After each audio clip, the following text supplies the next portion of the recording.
सबसे पहला सवाल जो मेरे पास आया है उसमें एक मनोज जी का सवाल है बीपीसीएल को लेकर और कोल इंडिया को लेकर। गावा सर, बीपीसीएल करीब करीब इनके पास 475 रुपए के दाम पे खरीदारी है और कोल इंडिया करीब 385 रुपए के दाम पर खरीदारी है। क्या करें इन दोनों में? बीपीसीएल पहले देख लेते हैं। बीपीसीएल तो होल्ड करना चाहिए। 477 पर ट्रेड करा है, 500 की तरफ जा रहा है, टॉप होगा 460 का। कंटिन्यू होल्डिंग है बीपीसीएल, तो अपमूव ऑन है। कोल इंडिया में भी अपमूव ऑन है, थोड़ा स्ट्रेच है। 5 महीने से एक अपमूव मिला है। अगर सर साइडवेज मूव मिलता है तो ठीक है। इसमें स्ट्रॉन्ग सपोर्ट जोन करीब 375 के। यहाँ पर भी लगता है 400 की तरफ जा रहा है, मैटर ऑफ टाइम। तो थोड़ा वक्त दें, अच्छा रहेगा, बेहतर रहेगा। तो वैसे भी अगर आप बने भी रहना चाहते हैं मनोज जी, तो दोनों डिविडेंड यील्डिंग स्टॉक हैं, चाहे आप कोल इंडिया की बात कर लें या फिर बीपीसीएल की, और दोनों में एक अच्छे डिविडेंड यील्ड्स भी हैं, तो आप बने रह सकते हो, ज़्यादा बेटर है यहाँ पे। इसके अलावा एक एस परियल साहब का सवाल आया है, इनके पास कोलकाता से इनफैक्ट ये सवाल है। वाटेक वबाग के 50 शेयर हैं 635 रुपये के दाम पे और चंबल फर्टिलाइज़र 390 रुपये के दाम पर। क्या करना चाहिए गावा सर वाटेक वबाग और साथ ही साथ चंबल फर्टिलाइज़र पर? वाटेक कितने मिली है इन्होंने? 624 वाटेक वबाग इनके पास पड़ा हुआ है करीब 635 पर। 635, इसलिए रुके हुए हैं। समझ गया, फंसे हुए हैं यहाँ पर।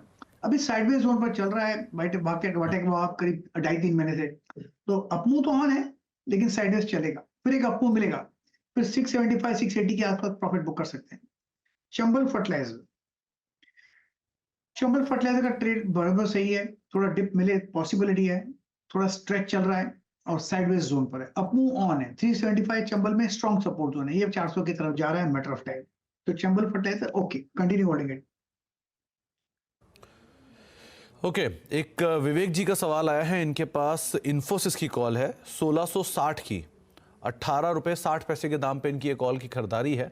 इंटरेस्टिंग पार्टी है कि अब हम 20 तारीख पर 19 तारीख पे आज आ ही गए हैं, 20 21 22 को हम लौटेंगे वापस, तो करीब इनके प्रीमियम्स भी धीरे धीरे वाइप आउट होने शुरू हो जाएंगे। क्या करना चाहिए ना?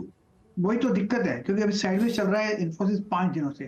पैसा कमाने के लिए ट्रेंड चाहिए और ट्रेंड मिसिंग है। अगर अच्छा मिल जाता है, अपमूव मिल जाता है, एक्सपेंशन शायद आज मिल जाए, क्योंकि शॉर्ट कवरिंग हो सकती है। मंडे को हाफ डे बंद है बोल रहे हैं सेंट्रल गवर्नमेंट। हमारा स्टॉक मार्केट का तो क्लैरिटी है नहीं। अगर ऐसा कुछ आ गया तो फिर स्क्वीज होगा, तो शॉर्ट स्क्वीज आज ही होगा। तो इसलिए आज शॉर्ट स्क्वीज का दिन है। इसमें अगर अपमूव मिल जाता है तो उसमें निकल जाइएगा एडवांटेज। जी, तो शॉर्ट स्क्वीज मिलता है तो उसका फ़ायदा लेकर आप निकल सकते हैं। स्वप्निल जी का सवाल आया है, इनके पास आइडिया के 500 शेयर है 16 रुपये के दाम पर और ये हर रोज़ 10 शेयर ऐड कर रहे हैं और 2 से 3 साल के लिए रखना चाहते हैं और पूछ भी रहे हैं is it a good idea? तो गावा सर आप बताइए क्या करना चाहिए ना? आइडिया का जो चार्ट है, लगता है जो लोअर लेवल्स में बहुत अच्छा बेस बना था। 7 7.5 के आसपास एक अच्छा अपमूव मिला। तो अभी जो फंसा हुआ है 17। It's a good idea if it crosses 17। एक बार 17 पार कर लेगा तो फिर 30 भी चला जाएगा, मैटर ऑफ टाइम। अब देखिए क्या होता है, रिवाइवल तो होगा। तो इसको नजरिया जो इनका है, रोज 10 शेयर खरीदते हैं लॉन्ग टर्म के लिए, अच्छा है। ऐसा भी कर रहे हैं एवरीडे, करना चाहिए, तो एवरेज आउट हो जाएगा। लेकिन जब भी ये 17 रुपीज पार कर लेगा, फिर 25 और 30 का ये जोन है वो देखने को मिलेगा। तो मेरे ख्याल से इट्स गुड आइडिया। तो गावा सर मान रहे हैं कि इट्स अ गुड आइडिया। अगर आप कर रहे हैं SIP यहाँ पर तो आप ज़रूर कर सकते हैं, आप बने रह सकते हैं। आगे भी हम गावा सर से बातचीत करेंगे कुछ और सवालों पर, लेकिन अब एक खास मेहमान हमारे साथ और मौजूद है। Q3 में रामकृष्ण फोर्जिंग्स के तिमाही नतीजे आए और नतीजे बढ़िया थे। 36% के आसपास कंपनी की आय बढ़ी है और मुनाफे में लगभग 43% का एक उछाल देखने को मिला है। वीटा फ्रंट पर भी करीब 42% की बढ़त देखने को मिली है। नंबर्स पर, आउटलुक पर बातचीत करने के लिए हमारे साथ RK फोर्जिंग्स के, रामकृष्ण फोर्जिंग माफ़ कीजिएगा, CFO ललित खेतान सर मौजूद हैं। ललित सर नमस्कार, स्वागत है कार्यक्रम में। एक बढ़िया नंबर आपने पोस्ट किए इस क्वार्टर के अंदर, और ना केवल फ्रंट लाइन हेडलाइन नंबर जो होता है आय और मुनाफे का वही बेटर है, बल्कि बिटवीन द लाइंस जो नंबर है वो भी काफ़ी बेटर आते हुए दिखाई पड़े हैं। सो क्या की हाईलाइट रहे सर इस क्वार्टर के नंबर्स को लेकर, स्पेशली ग्रोथ आउटलुक कैसा रहा अभी के लिए, और क्योंकि अब हम second half of financial year में हैं तो क्या एक्सपेक्ट करके चले हम यहाँ से? Thank you Sumit. निश्चित रूप से नतीजे हमारी उम्मीद के अनुसार आए हैं। एक्सपोर्ट में थोड़ा डिक्लाइन था, लेकिन डोमेस्टिक मार्केट ने बहुत बेहतर किया है। और आने वाला क्वार्टर भी हमें ऐसा लगता है कि ऐसा ही रहेगा, डोमेस्टिक मार्केट बेहतर करता रहेगा और एक्सपोर्ट जो है पिछले क्वार्टर था या Q3 में था वो हम मेंटेन करेंगे और थोड़ा बेहतर करेंगे एक्सपोर्ट मार्केट में। सो वो रहेगा। तो और हमें काफी अच्छा लग रहा है Q4 भी Q3 की अपेक्षा, एंड ये क्वार्टर ऑन क्वार्टर और ये ईयर हम अच्छा परफॉर्म करेंगे बोथ द फ्रंट में। तो ललित सर, क्योंकि आप डाइवर्सिफाइड स्पेस पे हो, ना केवल कमर्शियल व्हीकल स्पेस बल्कि tractor space, earth moving space, railways, इन सब के लिए आप मेजरली कामकाज करते हो और इनके कई सब सेगमेंट तो ऐसे हैं जैसे कि रेलवेज हुआ जहां पर बहुत स्ट्रांगली अभी कामकाज चल रहा है, इंफ्रास्ट्रक्चर डेवलपमेंट के ऊपर फोकस है, बड़ा केपेक्स वहां पर ऑलरेडी ईयर मार्क्ड है। तो ये स्पेस आपको कैसा दिख रहा है और अब जो ग्रोथ ड्राइवर रहेंगे वो किन स्पेस से आते हुए दिखाई पड़ेंगे? सर्टनली जो नॉन ऑटो स्पेस है उसमें काफी काम हम कर रहे हैं और वहां पे काफी अच्छा ग्रोथ आएगा, और हमारा जो फोकस सेक्टर है राइट नाउ रेलवे है, oil and gas, farm equipment and off highway, चारों सेक्टर पे हम काम कर रहे हैं।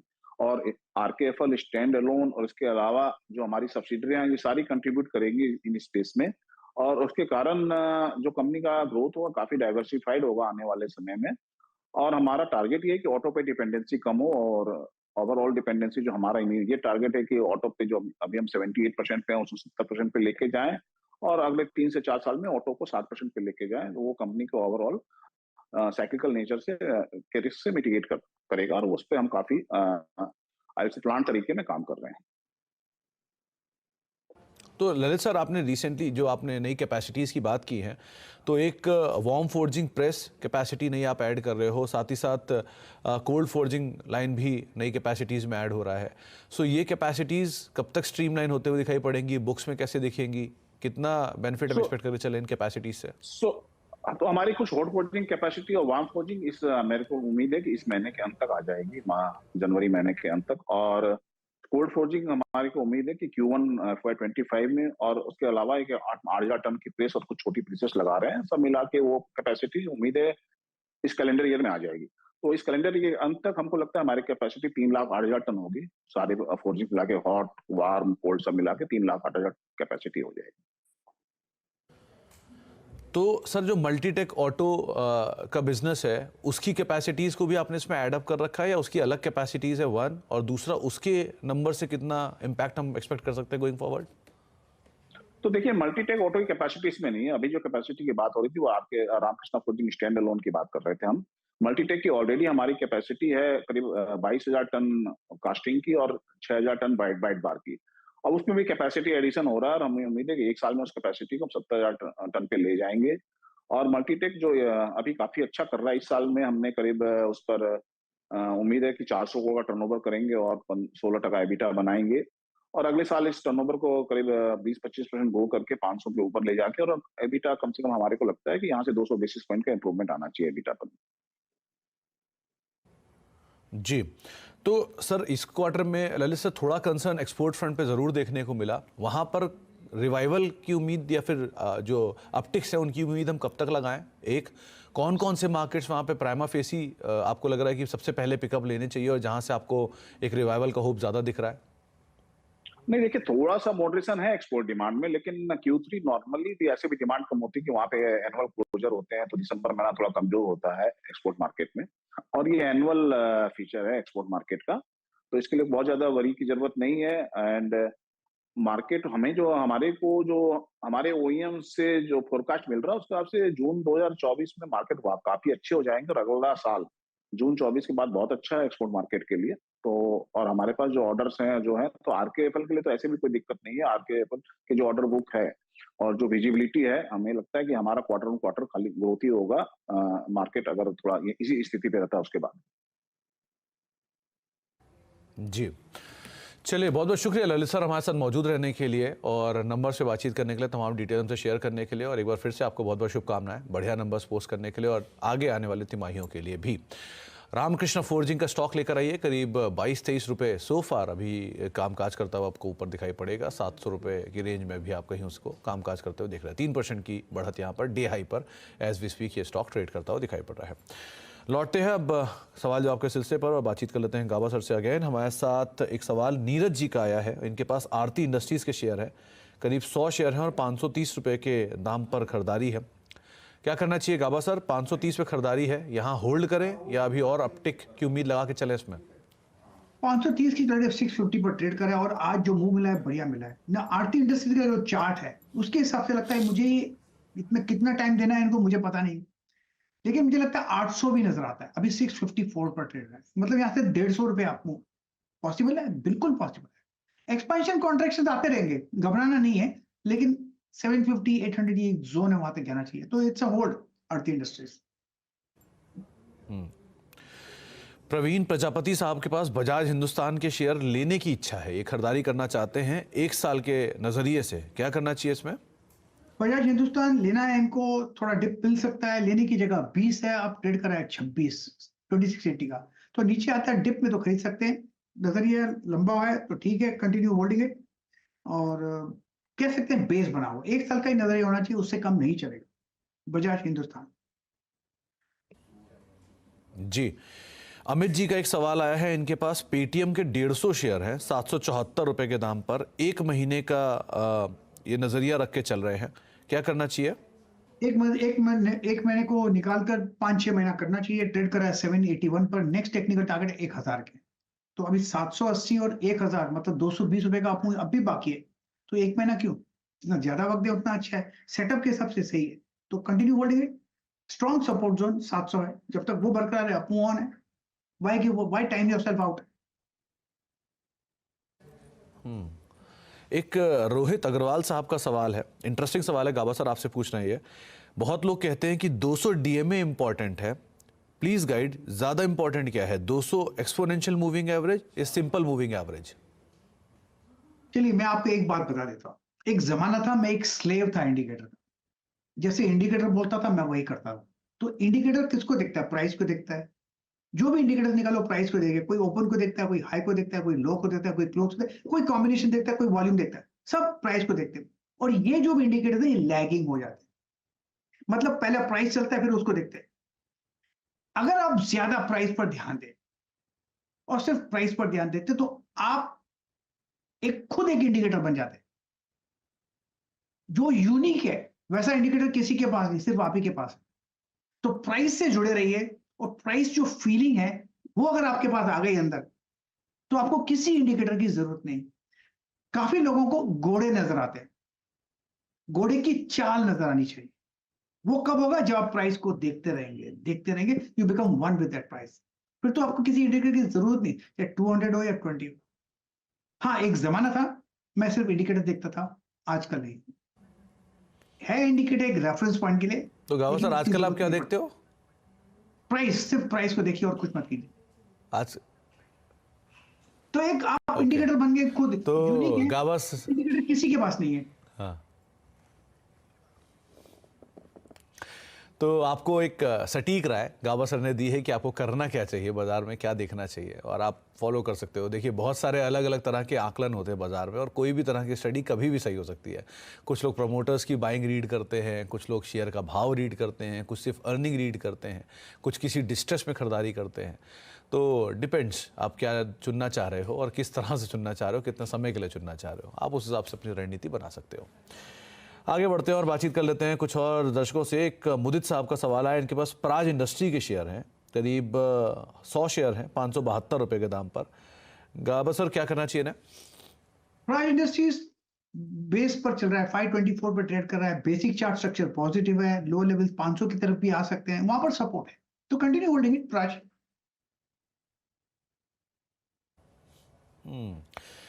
ओके, पवन वाजपेयी साहब का सवाल है, इनके पास आईआरसीटीसी के 15,000 शेयर हैं 330 रुपए के दाम पे। मेरे ख्याल से ये प्री एडजस्टमेंट की खरीदारी है इनकी, उसके बाद वो नीचे आया तब इन्होंने एडजस्टेड दाम निकाल लिया। और एफएल इंडिया 750 रुपए के दाम पर है। क्या करना चाहिए गाबा सर इन दोनों शेयरों में? इनकी खरीदारी बहुत नीचे की है दोनों ही शेयरों में, इसीलिए क्योंकि ये शायद पुराने निवेशक हैं। करें क्या ये इसमें? आईआरसीटीसी तो होल्ड करना चाहिए। अब इनका 3 गुना हो गया, 957 पर ट्रेड कर रहा है, ये 1000 पार कर लेगा। अब तो अयोध्या शुरू हुआ है, सभी लोग फ्लाइट में तो जाएंगे नहीं, ये अनुज ने बताया था, अच्छा प्रोस्पेक्ट है, ट्रेन में तो पकड़ेंगे लोग। तो मेरे ख्याल से आईआरसीटी अपू मिलना चाहिए, कंटिन्यू होल्डिंग है, 920 का एक स्ट्रॉन्ग सपोर्ट है, इनको घबराना नहीं चाहिए। एफएल इंडिया यहाँ पर भी स्ट्रक्चर पॉजिटिव है, 1276 पर ट्रेड कर रहा है, अप मूव ऑन है, 1500 की तरफ जा रहा है, मैटर ऑफ टाइम, वक्त लगेगा लेकिन nothing to worry, continue holding it, Affle India. अच्छा गाबा सर, एक और सवाल इंटरेस्टिंग आया है, स्वप्निल जी का ये सवाल है। इन्होंने पूछा है कि क्या स्टॉक लेने के बाद उसमें स्टॉप लॉस लगाना सही होता है? 100%। देखिए, मार्केट में प्रॉफिट हमारे हाथ में नहीं है, हमारे खरीदने के बाद अगर मार्केट ऊपर जाता है, कोई स्टॉक ऊपर जाता है तो किसी और ने खरीदा आपके खरीदने के बाद, इसलिए आप प्रॉफिट कर रहे हैं। आपने खरीदा इसलिए प्रॉफिट नहीं कर रहे, क्योंकि किसी और ने खरीदा। और नीचे तब आता है जब लोग बेचते हैं, तो लोग क्या करते हैं हमको पता नहीं। हमको क्या करना है, हमको सिर्फ अपना रिस्क कंट्रोल करना है। रिस्क कंट्रोल क्या होना चाहिए, आपको एक जगह पता होनी चाहिए, क्या मैं गलत कहां हूं, जहां मेरी एंट्री गलत हो गई, मेरा व्यू गलत हो गया, वो जगह होती है stop loss. If you are wrong you are out. अगर आप एक गलत ट्रेन पे बैठ गए तो उस समय आप बोलेंगे नहीं नहीं नहीं कोई बात नहीं, डेस्टिनेशन आ जाएगा, ऐसा नहीं होता। आप गलत ट्रेन पे है, डायरेक्शन गलत है, निकल जाइए ना, कोई दूसरी ट्रेन पकड़िए जहां आपको डेस्टिनेशन ले जाए। एक सिंपल फंडा है, रिस्क कंट्रोल आपके हाथ में, अब बस उसी को कंट्रोल कीजिए, बाकी कुछ छोड़ दीजिए। तो एक्चुअल में ट्रेडर अगर आप हैं या मीडियम टर्म इन्वेस्टर अगर आप हैं तो आपका सबसे बड़ा दोस्त ही आपका स्टॉप लॉस है। आपको लगेगा सबसे बुरा क्योंकि आपका लॉस बुक कर देता है, लेकिन किसी बड़ी हादसे से आपको बचाने का काम हमेशा स्टॉप लॉस ही करता है। तो इसीलिए ऐसे बहुत सारे इवेंट्स आएंगे कभी, जब किसी F&O शेयर में जैसे कल 30% की तेज़ी देखी तो 30% की गिरावट भी आ सकती है। तो अगर ऐसी गिरावट आती है तो आपको स्टॉप लॉस ही बचाता है। तो इस तरह के स्टॉक्स के साथ आप ज़रूर अपनी रणनीति बना के रख सकते हैं। गावा सर, एक बार ओरेकल फाइनेंशियल में अपनी राय ज़रूर दीजिए कि बहुत सारे सवाल चर्चा रिलेटेड है, वो 2 दिनों में बहुत चला है। वो एक बहुत लंबा पेशेंस 10 साल का उसने लिया और 10 साल का पूरा खेल एक ही दिन में उसने पूरा कर दिया। क्या करे ओरेकल फाइनेंशियल में? 6500 क्रूशियल सपोर्ट है, ट्रेलिंग स्टॉप लॉस बहुत स्ट्रेच हो चुका है। इसका मतलब ये नहीं कि ऊपर नहीं जाएगा, लेकिन इसका मतलब ये भी है कि थोड़ा करेक्शन शार्प हो सकते हैं, इसलिए अपने आप को प्रोटेक्ट करना है। होल्ड कीजिए, 7000 के आसपास ट्रेड किया, वहां पर प्रॉफिट बुकिंग हो सकती है, लेकिन 6500 का स्टॉप होना जरूरी है। इसमें ट्रेड नहीं कर सकते, इसमें आप बाय एंड होल्ड है स्टॉक, तो कंटिन्यू होल्डिंग ओरेकल। बता दें कि मनी कंट्रोल पर दिए गए विचार एक्सपर्ट्स के अपने निजी विचार होते हैं। वेबसाइट या मैनेजमेंट इसके लिए उत्तरदायी नहीं है।